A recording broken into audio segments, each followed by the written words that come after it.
क्या अनिरुद्ध का झूठ पकड़ लिया है अर्शी ने? और वो क्यों आना चाहती है अनिरुद्ध और झनक की शादी में? जी हाँ दोस्तों, हम बात कर रहे हैं स्टार प्लस के शो झनक की। तो दोस्तों, आगे बढ़ने से पहले आप इस चैनल पर नए हैं तो इसे सब्सक्राइब कर दीजिए, साथ ही बेल आइकन दबाना ना भूले। वीडियो अच्छा लगे तो इसे लाइक जरूर कीजिएगा। चलिए आगे बढ़ते हैं। तो दोस्तों, अब तक आपने सीरियल झनक में देखा कि कैसे अनिरुद्ध जो है झनक को अपना बनाने के लिए सभी साम दाम दंड भेद अपनाने वाला है। जी हाँ, किस तरीके से वो तैयार करने वाला है नकली कैंसर के पेपर और दिखाएगा झनक को। यही वो कारण है जिस वजह से वो जल्द से जल्द झनक से शादी करना चाहता है, शादी करके अपना घर बसाना चाहता है और झनक को सारी खुशियां देना चाहता है जो वो डिजर्व करती है, और झनक को बनाना चाहता है बॉस हाउस की बहू। वैसे तो झनक दुनिया में अकेली है, माँ नहीं है, बाप नहीं है, कोई उसके आगे पीछे नहीं है। भले ही अनिरुद्ध को कैंसर की यह बीमारी हो गई है, लेकिन जो भी उसके अच्छे पल है वो अब झनक के साथ बिताना चाहता है।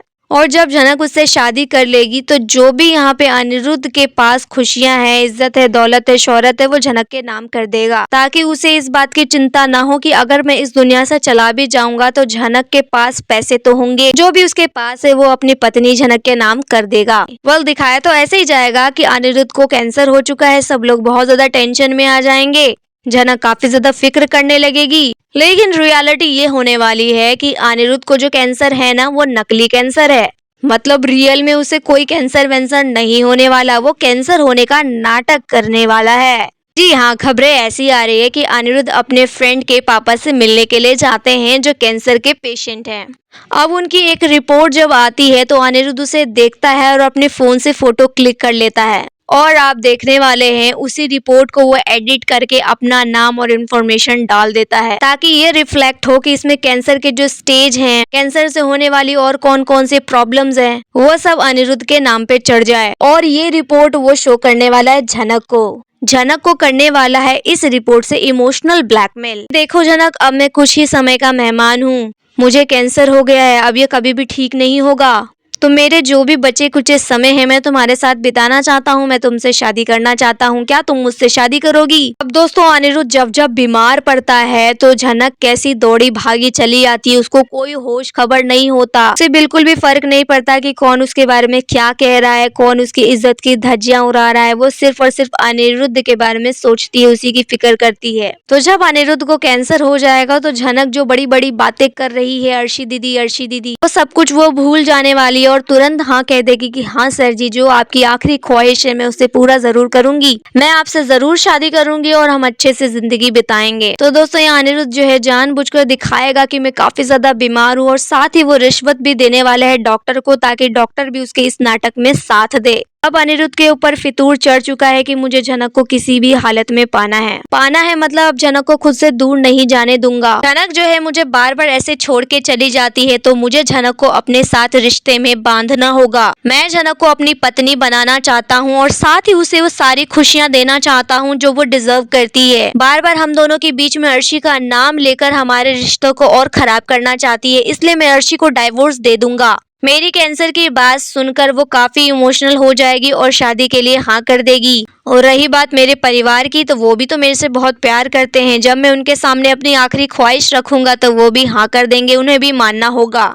और वैसे भी मुझे अपने परिवार से कोई फर्क नहीं पड़ता, वो ना भी कह दे तब भी झनक ने तो हाँ कह दिया ना, मेरे लिए यही बहुत बड़ी बात होगी। तो आप देखने वाले हैं अनिरुद्ध बहुत बड़ा नाटक करने वाला है, क्योंकि अनिरुद्ध ये चीज बहुत अच्छे से देखा था कि जब जब अनिरुद्ध बीमार पड़ता है, जब उसे हार्ट अटैक आया था, तो कैसे झनक उसका ख्याल रख रही थी, ऐसे उसका ख्याल रख रही थी मानो वो उसकी बीवी हो। उसे ठीक करने के लिए वो भगवान के मंदिर गई, प्रार्थना किया, वहां भगवान के सामने एक बहुत अच्छा डांस प्रस्तुत किया, और वो फूल लाकर अनिरुद्ध के माथे पर लगाया ताकि अनिरुद्ध जो है वो ठीक हो जाए। झनक के उस चमत्कारिक फूल की वजह से अनिरुद्ध ठीक भी हो गया। तो अनिरुद्ध ये बात बहुत अच्छे से समझ चुका है कि मुझे अपनी बीमारी का बहाना करना ही होगा, तभी मैं झनक को अपने पास रोक कर रख सकता हूँ, अदरवाइज मेरे पास दूसरा कोई ऑप्शन नहीं है। साथ ही उसे आदित्य कपूर ने जो बात कही थी वो भी इसको ध्यान में है। आदित्य कपूर उसे कहते हैं कि तुम कभी भी झनक को खुद से दूर मत होने देना, उसे हमेशा अपने पास रखना। और रही बात मुंबई आने की, अगर जनक जिद भी करती है तो उसे बिल्कुल भी मुंबई मत आने देना। अनिरुद्ध यहाँ समझ नहीं पाता कि आदित्य कपूर ये कैसी बहकी बहकी बातें कर रहा है और ऐसा क्यों कह रहा है कि वो मुंबई नहीं आने देना चाहता जनक को। आदित्य कपूर यहाँ बताता है अनिरुद्ध को कि यहाँ मुंबई में जनक की जान को खतरा है। ये जो कुलभूषण है ना, कोर्ट की हियरिंग से पहले ही जनक को निपटा देना चाहता है। उसका बाप तो मर ही गया, अब जनक को भी अपने पिताजी के पास पहुंचाना चाहता है, क्योंकि जनक जब तक जिंदा रहेगी ना उसके ऊपर भी खतरा मंडराता रहेगा। आदित्य कपूर ये भी बताते हैं कि मैं मुंबई की एक बहुत बड़ी पार्टी में गया था, वहाँ पे मैंने कुलभूषण को देखा, कुछ लोगों की गैंग के साथ वो जनक को मारने की बात कर रहा था। यानी अनिरुद्ध ये मानो कि उनकी गैंग ने जनक के ऊपर पूरी नजर रखी है कि जनक कहाँ जाती है, क्या करती है, किधर आने वाली है, किधर जाने वाली है। तो मुझे ऐसा लगता है कि तुमसे बेस्ट जनक की हेल्प कोई नहीं कर सकता और तुमसे बड़ा शुभचिंतक जनक का कोई नहीं है। तभी मैं तुमसे कह रहा हूँ कि जनक को समझा बुझाकर या जरूरत पड़े तो जोर जबरदस्ती से भी जनक को कभी भी मुंबई ना आने देना। अनिरुद्ध यहाँ आदित्य को समझाता है कि ऐसा पॉसिबल नहीं है आदित्य, क्योंकि जनक कोई छोटी बच्ची नहीं है, मैं उसके साथ कितना जोर जबरदस्ती कर पाऊंगा।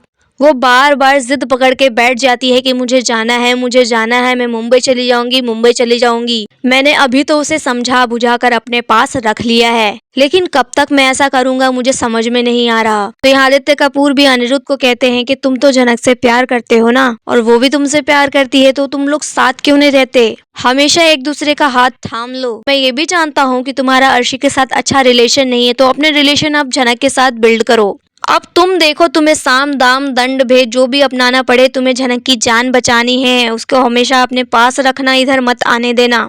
दोस्तों, अब आदित्य भी तो जनक की बहुत फिक्र करता है, वो भी उससे प्यार करता है, तो जब वो इतनी बड़ी बात अनिरुद्ध को कह रहा है, उसे सजेस्ट कर रहा है, उसे सलाह दे रहा है, तो सच में ऐसा कुछ गलत होने वाला है जनक के साथ, इसलिए वो जनक को बचाने के लिए उससे शादी ही कर लेगा। साथ ही आपने देखा इन सभी चीजों की वजह से यहाँ पे अर्शी ने भी जनक के साथ कई बार बदतमीजी भी की, उसे धक्का भी मारा।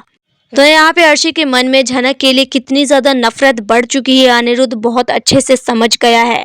इसीलिए अब वो उसका परमानेंट इलाज करना चाहता है, जो है शादी। यानी अर्शी को डाइवोर्स देकर जनक से शादी करना चाहता है।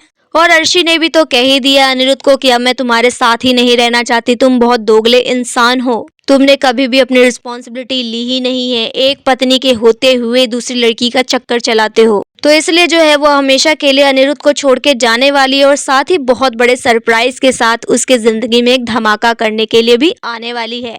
लेकिन शादी इतना ज्यादा हो रहा है, ये शादी होगी या नहीं होगी, यही सबसे बड़ा सवाल है दोस्तों।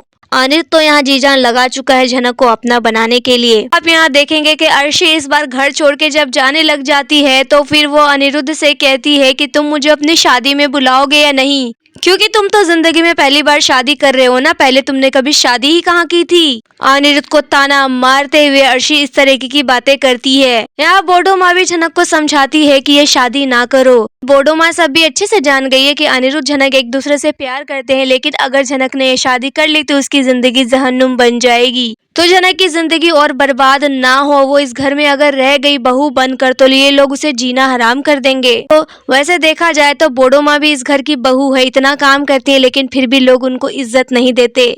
तो जनक से तो ये लोग पहले ही नफरत करते हैं, तो सिर्फ अनिरुद्ध के खातिर भले ही वो इस रिश्ते को कबूल कर रही है, लेकिन उसके बाद उसे कभी भी खुशियां नहीं मिलने वाली है। इसलिए वो जनक को समझाती है कि हो सके तो ये शादी तोड़ दो। देखो बेटा, मैं बहुत अच्छे से जानती हूँ कि तुम दोनों एक दूसरे से बहुत प्यार करते हो, रह नहीं सकते, शादी करना चाहते हो, घर बसाना चाहते हो, लेकिन तुम भी अच्छे से जानती हो ना कि इस घर में तुम कभी खुश नहीं रह पाओगी, ये लोग तुम्हें जीने नहीं देंगे। जनक कहती है कि इस बार मैं पीछे नहीं हट सकती हूँ बोडो माँ, मेरी भी मजबूरी है, मैंने सर जी को वादा कर दिया है, तो मैं उनकी खुशी के लिए मैं शादी जरूर करूंगी। अब चाहे बदले में मुझे कितने भी गम क्यों ना मिल जाए, मैं शादी करके रहूंगी। तो दोस्तों, जनक भी अपना वादा पूरा करना चाहती है और जल्द ही अनिरुद्ध के साथ शादी करना चाहती है, लेकिन इनकी शादी में एक बहुत बड़ा बवाल होने वाला है। जी हाँ, वो तो आने वाले एपिसोड से एग्जैक्टली पता चलेगा, लेकिन हम आपको बता दें एक बहुत बड़ा बवाल होने वाला है। यहाँ आपकी क्या राय है, आप हमें कमेंट में बताइए। वीडियो अच्छा लगे तो इसे लाइक कीजिए, सब्सक्राइब कीजिए फॉर मोर अपडेट्स। धन्यवाद।